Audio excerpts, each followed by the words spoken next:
নমস্কার বন্ধুরা,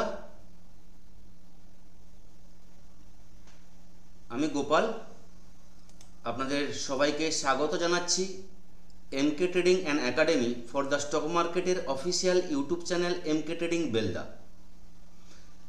আর এটা হচ্ছে এমকে ট্রেডিংয়ের ডিসক্লেমার সবাই দেখে নিন। ডিসক্লেমার দেখে ট্রেড করবেন। এমকে ট্রেডিং অথবা আমি কোনোভাবেই আপনাদেরকে বাই বা সেলের রেকমেন্ডেশন করি না। এখানে ভিডিওতে যা কিছু ইনফরমেশান দেওয়া হচ্ছে টোটালটাই কিন্তু এডুকেশন পারপাসের জন্য, তো অবশ্যই ডিসক্লেমার দেখে নেবেন। এবার যদি মার্কেটে আসি, কাল রাতে গ্লোবাল মার্কেট যা মুভমেন্ট করেছে সবাই দেখলে কিন্তু চমকে যাবেন। Unexpected movement. ইউএস মার্কেট দাউ বলতে গেলে প্রায় 2900 পয়েন্ট পজিটিভ, এসএনপি প্রায় 500 পয়েন্ট, ন্যাসড্যাক 1800-1900 পয়েন্ট, নিফটি যদি আমরা দেখি নিফটি প্রায় 900 পয়েন্ট। যদি আমরা নিফটির দেখি, কালকে নিফটি ফিউচার আমাদের গিফট নিফটি কিভাবে মুভমেন্ট করেছে, তাহলে গিফট নিফটি দেখুন এখন যেটা চলছে 800 পয়েন্ট প্লাসে 23,300 লেভেলে নিফটি দাঁড়িয়ে আছে। গিফট নিফটি যেখানে আমাদের মার্কেট নিফটি কালকের ক্লোজিংয়ে বন্ধ হয়েছে 22,399, মানে রাউন্ড ফিগারে 22,400 বন্ধ হয়েছে। সেখানে গিফট নিফটি এখন চলছে 23,300 লেভেল। এবার এইখানে একটা জিনিস বলার, সবাই আশা করি বুঝতে পেরেছেন যে বিটিএসটি কেন না মানে ক্যারি করতে কেন না বলা হয়। দুদিন আগে 1000 পয়েন্ট গ্যাপ ডাউন, যেখানে 10 টাকার পুটের প্রিমিয়াম 300 টাকা হয়ে গেল। আজকে আমাদের মার্কেট ক্লোজ মহাবীর জয়ন্তীর জন্য, নাহলে যদি মার্কেট আজকে ওপেনিং থাকতো তাহলে নিফটি 10 টাকার প্রিমিয়াম, কলের প্রিমিয়াম মিনিমাম 200 থেকে 300 ওপেনিং হতো। কারণটা হচ্ছে নিফটি যে জায়গায় কালকে গিফট নিফটি ক্লোজিং দিয়েছে ফিউচারে রাত্রিবেলা, তো নিফটি মিনিমাম 900 থেকে 1000 পয়েন্ট গ্যাপ আপ ওপেন হওয়ার জায়গায় ছিল। আজকে মার্কেট আজকে ক্লোজড, তো সেই জন্য না হলে কিন্তু মিনিমাম 800 থেকে 900 পয়েন্ট পজিটিভ ওপেন হতো। এবার আজকে যেহেতু আমাদের ইন্ডিয়ান মার্কেট ক্লোজড আছে, ইউএস মার্কেট রানিং আছে। এবার ইউএস মার্কেট যেটা বললাম, যেখানে হচ্ছে দাও 2900 পয়েন্ট পজিটিভ, হয়তো আজকে দাও প্রফিট বুকিং হয়ে সেখানে কিন্তু কিছুটা হয়তো পজিটিভটা কমে যাবে। সে জায়গায় হয়তো আমাদের গিফট নিফটি সোমবার যে মানে কালকে ফ্রাইডে যে ওপেনিং হবে, হয়তো 800-900 পয়েন্ট পজিটিভ ওপেন হবে না, তবে মিনিমাম 500 পয়েন্ট পজিটিভ ওপেন হওয়ার জায়গায় কিন্তু গিফট নিফটি দাঁড়িয়ে আছে। তো এই জায়গায় বলার যে এত মার্কেটে ভোলাটিলিটি কেন, বা এই যে মার্কেট নিফটি 1000 পয়েন্ট পজিটিভ কেন, তার কারণটা হচ্ছে আমি বারবার প্রতিটা ভিডিওতে বলে রাখি যে ইউএসের প্রেসিডেন্ট, যে মানুষটা প্রেসিডেন্ট হয়ে এসছেন, তো ওনার খামখেয়ালিপনায় মার্কেটে রিটেলারদের কিন্তু সব সময় চাপ থাকে। যে কোনো সময় রিটেলারের ফেঁসে যেতে পারে, আর রিটেলার জিরো থেকে হিরো হতে পারে, আর হিরো থেকে জিরো হতে পারে। মানে রিটেলারদের পক্ষে খুব খারাপ পরিস্থিতিতে থাকবে যতদিন ট্রাম্প থাকবে। কারণটা হচ্ছে ট্রাম্প কালকে ঘোষণা করেছে, যেটা হচ্ছে উনি যে ট্যারিফ লাগিয়েছিলেন সেই ট্যারিফ 90 ডেজ পজ করছে সমস্ত কান্ট্রির ক্ষেত্রে, এক্সপেক্ট চাইনাকে বাদ দিয়ে বাকি সব কান্ট্রির জন্য যে ট্যারিফ উনি লাগিয়েছিলেন সেটা 90 দিনের জন্য পজ করছেন, স্থগিত করছেন। শুধু চায়নার ক্ষেত্রে লাগাচ্ছেন, এবং চায়নার ক্ষেত্রে সেটা হয়ে দাঁড়িয়েছে 125% ট্যারিফ। মানে এটাও ভাবা যায় না, চায়নার ক্ষেত্রে 125% ট্যারিফ। এটাকে আলোচনা করছি, তার আগে বলে দিই, যদি আমাদের ইন্ডিয়া বা বাকি যে কান্ট্রিগুলোতে 19 ডেজ পজ করেছেন, তার কারণে গ্লোবাল মার্কেট কাল কিন্তু রাত্রিবেলা মানে ভূমিকম্প হয়েছে বলতে গেলে, এটাকে ভূমিকম্প বলা যায়। মানে Dow 2900 point, Nasdaq 1800-1900 point positive opening বা পজিটিভ ক্লোজিং, আমার যেটা মনে হয় ইউএস মার্কেট লাস্ট 5-7 বছরে করেনি। তো এটা খুব পজিটিভ নিউজ। ট্রেডারদের ক্ষেত্রে বা গ্লোবাল মার্কেটে। তো এটা হচ্ছে এই কারণেই কিন্তু ইন্ডিয়ান মার্কেট শুক্রবার খুব পজিটিভে ওপেন হবে, একটা বড় গ্যাপ আপ ওপেনিং হবে। সেই জায়গায় শুক্রবার ভালো যারা কল হোল্ড করেছেন তারা কিন্তু খুব ভালো প্রফিট পাবেন। এবার চায়নার ক্ষেত্রে একটা জিনিস বলে রাখি, যেটা চায়নার কথাটা বলছিলাম, চায়না যে 125% লাগাচ্ছে, এখানে ইন্ডিয়ান মার্কেটে প্রফিট হতে পারে বা ইন্ডিয়ান মার্কেটের পক্ষে ভালো না খারাপ। দেখুন এই যে ট্যারিফটা লাগছে চায়নার ক্ষেত্রে, এটা একটু এক্সপ্লেন করে দিই, ভিডিওটা একটু বড় হতে পারে তো স্কিপ না করে দেখবেন।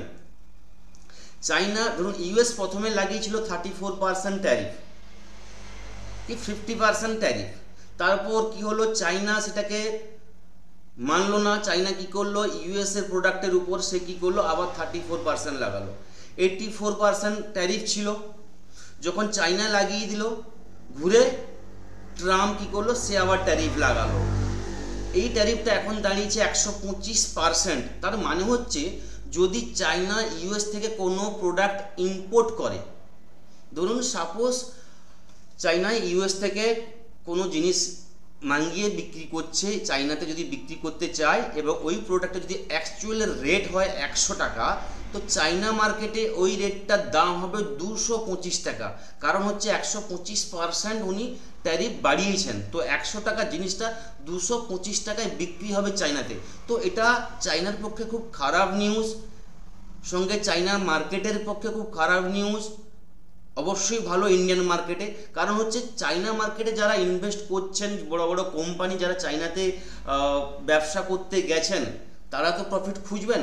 এবার যে প্রোডাক্ট সেখানে 100 টাকার প্রোডাক্ট যদি 225 টাকায় বিক্রি করতে হয়, তাহলে যে মানুষটা ব্যবসা করতে চায়নায় গেছে সেই মানুষটার প্রফিট কি থাকবে? আশা করি বুঝতে পেরেছেন। তাহলে যদি প্রফিট ওখানে না হয়, তাহলে ওই ব্যবসায়ীরা বা ওই কোম্পানিরা তাহলে খুঁজবে কোন কান্ট্রিতে ট্যারিফ কম আছে এবং কোনখানে প্রফিটটা বেশি হবে। তো আমার মনে হয় ওনাদের কাছে বেস্ট অপশান থাকবে ইন্ডিয়া, যেখানে ইন্ডিয়াতে ট্যারিফটা কম আছে এবং ইন্ডিয়া হচ্ছে ব্যবসা উপযোগী জায়গা। তো ইন্ডিয়ার পক্ষে, ইন্ডিয়ার মার্কেটের পক্ষে আসছে দিনে খুব ভালো দিন আসছে, যেখানে ইন্ডিয়ান ইকোনমিক্স আরও গ্রোথ হবে, ইন্ডিয়ান মার্কেট আরও ইনক্রিজ হবে। এটা আশা করি আপনাদের আমি ক্লিয়ার করতে পেরেছি। তো সেই জায়গায় বলবো স্টকে ইনভেস্ট করা শুরু করুন। যারা স্টকে ইনভেস্ট করতে চান লং টার্মের জন্য, সেক্টর ওয়াইজ স্টক চুজ করুন। আসছে দিনে খুব ভালো প্রফিট আসবে।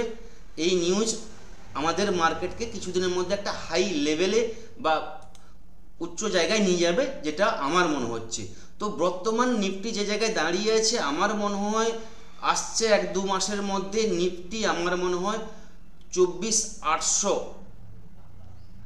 এই লেভেল কিন্তু আমার মনে হয় 24,800 আসবে এবং 25,200 এই লেভেল আসবে। মিনিমাম 24,800 এই লেভেল আসার জায়গা কিন্তু 1-2 মাসের মধ্যে দেখতে পাওয়া যাচ্ছে, যতক্ষণ না ট্যারিফ লাগছে। তো এই জায়গায় মার্কেটে কিন্তু একটা উছাল আসছে কয়েকদিনের ভিতরে। তো আমার মনে হয় ফ্রাইডে একটা পজিটিভ মুভমেন্ট হবে, যেখানে 22,700 আমি বলেছিলাম 22,800-900 উপরে ওপেনিং হবে। তো 22,700-800 উপরে ওপেনিং যদি হয়, সেখানে একটা ফার্স্ট একটা প্রফিট বুকিং হতে পারে। প্রফিট বুকিংয়ের পর মার্কেট কিন্তু এখান থেকে কিন্তু আপ যাবে, যেখানে আসছে দিনে 23,000, 23,200, 24,000, 24,800, 25,200 লেভেল কিন্তু পরপর কিন্তু আমরা দেখতে পাবো। অ্যাকচুয়ালি নিফটি ব্যাঙ্ক নিফটির লেভেল আজকে আলোচনা করছি না, কারণ হচ্ছে গ্যাপ আপ ওপেনিংয়ের সম্ভাবনা ম্যাক্সিমাম আছে। এবার গ্যাপ আপ কোন জায়গায় হয়, যদি 800-900 পয়েন্ট গ্যাপ আপ ওপেনিং হয় এবং চলছে 22,300, 22,400 দাঁড়িয়ে আমি 800-900 পয়েন্টের উপরের কিন্তু লেভেল বা অ্যানালাইসিস করা কিন্তু একটু মুশকিল। সে জায়গায় বলবো 22,800 উপরে ওপেনিং হয় এবং এর উপরে যদি স্টে করে যায়, তাহলে কিন্তু আপ ট্রেন্ডের জন্য আমরা ট্রেড নেব, যেখানে 23,50 একটা বড় হচ্ছে রেজিস্ট্যান্স থাকবে। 23,50-এর উপর 23,150, 23,230, 23,330, 23,400, 23,500 এই লেভেলগুলো কিন্তু পরপর খুলে যাবে। তো অ্যাকচুয়ালি প্রপারলিভাবে অ্যানালাইসিস আমি বা লেভেল বলছি না, যেটা হচ্ছে কালকে ফ্রাইডের ভিডিওর পরে কিন্তু এক্সপ্লেন করব। মোটামুটি যে জায়গায় নিফটি দাঁড়িয়ে আছে, গ্যাপ আপ ওপেনিংয়ের পর কোন জায়গায় ওপেনিং হবে, যদি দেখেন যে 23,50-এর উপরে ক্লোজিং দিচ্ছে ফ্রাইডে, তাহলে কিন্তু হোল্ড করা যায়। বিটিএসটিও কিন্তু সোমবারের জন্য আমরা নিয়ে যেতে পারি, কিন্তু যেহেতু ট্যারিফ বা ট্রাম্প আছেন, তো বিটিএসটি হোল্ড করবেন না। মনে হতে পারে যে হ্যাঁ বিটিএসটি নিলেন না, আপনার কিন্তু একটা ভালো প্রফিট হতো, কিন্তু একদিন প্রফিট করতে গিয়ে 3 দিন আপনার লস হয়ে যাবে। যেরকম 3 দিন আগের ঘটনা দেখেছেন, নিফটি 1000 পয়েন্ট ডাউনে ওপেন হয়েছে। তো এইভাবে মানে যে কোনো অঘটন ঘটতে পারে মার্কেট। তো বর্তমান ফ্রাইডের যে অ্যানালাইসিস হবে গ্যাপ আপ ওপেনিং, এবং ফ্রাইডে কিন্তু আপ মুভমেন্ট হবে নিফটির ক্ষেত্রে বললাম। এবং ব্যাঙ্ক নিফটির ক্ষেত্রে আমার যেটা মনে হয়, ব্যাঙ্ক নিফটি আসছে কয়েকদিনের ভিতরে 53,500 লেভেল কিন্তু আমরা খুব তাড়াতাড়ি দেখতে পাবো। ব্যাঙ্ক নিফটি যেখানে দাঁড়িয়ে আছে, আমার মনে হয় ব্যাঙ্ক নিফটি মিনিমাম যেখানে 51,000-এর উপরে, মানে 51,200 বা 51,500-এর কাছাকাছি ব্যাঙ্ক নিফটি ওপেনিংয়ের জায়গা আছে ফ্রাইডে। যদি আজকে ইউএস মার্কেট একটু পজিটিভ ওপেন হয়, তাহলে কিন্তু আমাদের ইন্ডিয়ান মার্কেট ফ্রাইডে কালকে 51,500-এর কাছাকাছি ব্যাঙ্ক নিফটি ওপেন হবে। এবং এই যে জায়গায় যদি ব্যাঙ্ক নিফটি ট্রেড করা শুরু করে এবং স্টে করতে পারে, তাহলে কিন্তু কালকেই আমরা 52,000 এবং 52,500, 52,800 লেভেল কিন্তু আমরা দেখতে পারি। তো এই জায়গাটা কিন্তু মাথায় রাখবেন। এবং ফার্স্টে যদি খুব বড় মানে 1000 পয়েন্টের উপরে ব্যাঙ্ক নিফটি ওপেনিং হয়, তাহলে কিন্তু ফার্স্ট একটা প্রফিট বুকিং আসা উচিত, মিনিমাম 100 থেকে 200 পয়েন্ট। সেই 200 পয়েন্টের পর যেখানে মার্কেট কিন্তু রিভার্স নেবে, সেখান থেকে কিন্তু আপনাকে আপ ট্রেন্ডের জন্য কিন্তু ট্রেড নিতে হবে। আমি লেভেলগুলো প্রপারলি বলছি না, কারণ হচ্ছে কোন জায়গায় ওপেনিং হবে তার উপর ডিপেন্ড করছে অ্যানালাইসিস। মানে এখান থেকে যদি 2000 পয়েন্ট কি 1000 পয়েন্ট 2000 পয়েন্ট উপরে ওপেনিং হয়ে যায়, তাহলে কিন্তু আজকের ডেটে বসে সেখানে অ্যানালাইসিস করা কিন্তু অতটা ঠিক হবে না। তো মোটামুটিভাবে লেভেল বলে রাখলাম 51,500-এর উপরে যদি ব্যাঙ্ক নিফটি ওপেনিং হয়, তাহলে কিন্তু এখান থেকে কিন্তু আপ ট্রেন্ডের জন্য ট্রেড নেবেন এবং লেভেল দেখে কিন্তু ট্রেড করবেন। সেন্সেক্স আমার যেটা মনে হয় 78,000 কিছু দিনের ভিতরে আমার দেখতে পাবো। এই লেভেল সেন্সেক্সে আসছে, মানে এই মাসে আমরা দেখতে পেতে পারি 78,000 লেভেল বলবো। যে জায়গায় সেন্সেক্স দাঁড়িয়ে আছে 74,100, 75,000-এর উপরে যদি সেন্সেক্স ওপেনিং হয় এবং স্টে করতে পারে, কিন্তু তারপর 76,000, 76,500, 77,000, 77,500 এই লেভেলগুলো কিন্তু পরপর কিন্তু ওপেন হয়ে যাবে। অ্যাকচুয়ালি যেটা আমি বললাম, লেভেলগুলো কিন্তু আজকের ডেটে প্রপারলি অ্যানালাইসিস করা যাচ্ছে না। কারণটা হচ্ছে মার্কেট যে জায়গায় দাঁড়িয়ে আছে, কোন জায়গায় ওপেনিং হবে সেটা ক্লিয়ার আমরা দেখতে পাচ্ছি না। এইটুকু বুঝতে পারা যাচ্ছে Sensex minimum 1000 point positive open হতে পারে। তো 74,000-এর জায়গায় 75,000-এ ওপেন হতে পারে। তো ওপেনিং হওয়ার পর আপনাকে দেখতে হবে মার্কেট কীভাবে বিহেভ করছে বা কীভাবে রিয়াকশান দিচ্ছে। যদি প্রফিট বুকিং হয়, প্রফিট বুকিংয়ের উপর কিন্তু আবার কিন্তু আপ ট্রেন্ড যাবে। এই জায়গাগুলোকে কিন্তু মনে রাখতে হবে। আর যে জিনিসটা বলবো, যেটা হচ্ছে আপনাদেরকে আমি প্রতিদিন লাস্ট 2 দিন ধরে বলছি, অপশান ট্রেডিং, স্টক ট্রেডিংয়ের উপর আমাদের নতুন ট্রেনিং ব্যাচ শুরু হচ্ছে 20 এপ্রিল থেকে। ক্লাস চলবে প্রায় 3 মাস। অপশান ট্রেডিংয়ের এ থেকে জেড পর্যন্ত খুঁটিনাটি লাইভ মার্কেটে প্র্যাকটিক্যালের মাধ্যমে শেখানো হবে, যেখানে ক্যান্ডেল স্টিকের ডিপলি শেখানো হবে, চার্ট প্যাটার্ন পুরো আপনাকে ডিপলি শেখানো হবে, support resistance level drawing, scalping কীভাবে করা হয়, ইন্টারডে কীভাবে করা হয়, সুইং ট্রেডিং কীভাবে করা হয়, ইন্ডিকেটর বেস ট্রেডিং কীভাবে হয়, স্ট্র্যাটেজি বেস ট্রেডিং কীভাবে হয়, সমস্ত কিন্তু ডিপলি শেখানো হবে। তো যারা ট্রেনিং করতে চান অপশান ট্রেডিংয়ের উপর, ডিপলি শিখতে চান, অবশ্যই কন্ট্যাক্ট করুন 8617423277 এই নাম্বারে।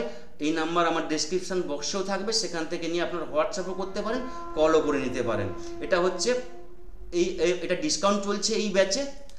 তো যারা কন্ট্যাক্ট করবেন বা ট্রেনিং করতে চাইছেন, ইমিডিয়েটলি করে নামটা রেজিস্টার করে নিন। এবার এফআইদের কিন্তু কালকে বাইং ছিল না, কালকে কিন্তু সেলিং ছিল এফআইদের। তো 4,000 কোটি টাকার উপরে এফআইদের সেলিং আছে। এফআইদা কিন্তু প্রেসারে রেখেছে। আর একটা যেটা হচ্ছে প্রেসারের নিউজ বা খারাপ নিউজ আমাদের কাছে, যে ফার্মার সেক্টরে যে ট্যারিফ লাগাবেন বলছেন ট্রাম্প, ওটা কিন্তু এখনও কিন্তু কন্টিনিউ আছে। ট্রাম্প কিন্তু বলে দিয়েছেন যে ফার্মার সেক্টরের জন্য ট্যারিফ লাগবে এবং ইম্প্যাক্ট হতে পারে ইন্ডিয়া মার্কেটে। তো এই একটা খারাপ নিউজ আমাদের ইন্ডিয়া মার্কেটের পক্ষে বা আমাদের ফার্মার সেক্টরের জন্য একটা খারাপ নিউজ আছে। তো এটা একটু মাথায় রাখতে হবে। ওভারঅল কিন্তু পজিটিভ থাকবে, গ্যাপ আপ ওপেনিং হবে কালকে। কিন্তু ওপেনিংয়ের পর আমি আমার টেলিগ্রামে এবং লার্নিং গ্রুপে কিন্তু লেভেলগুলো শেয়ার করব। আজকে প্রপারলি শেয়ার করতে পারলাম না due to market huge gap up opening. As per US market বা গ্লোবাল মার্কেট, ফিউচার মার্কেট। তো যা কিছু ইনফরমেশান কালকে মার্কেট ওপেনিং হওয়ার পর আমি আমার চ্যানেলে, টেলিগ্রাম চ্যানেলে এবং লার্নিং গ্রুপে পোস্ট করব, সেখান থেকে কিন্তু আপনারা হেল্প নিয়ে ট্রেডিং করতে পারেন। এবং যারা টেলিগ্রামে এখনও জয়েন করেননি, টেলিগ্রামের লিঙ্ক ডেসক্রিপশন বক্সে থাকবে, ওখান থেকে কিন্তু জয়েন করে নিতে পারেন। সবাই ভালো থাকবেন, সুস্থ থাকুন, ধন্যবাদ, থ্যাংক ইউ।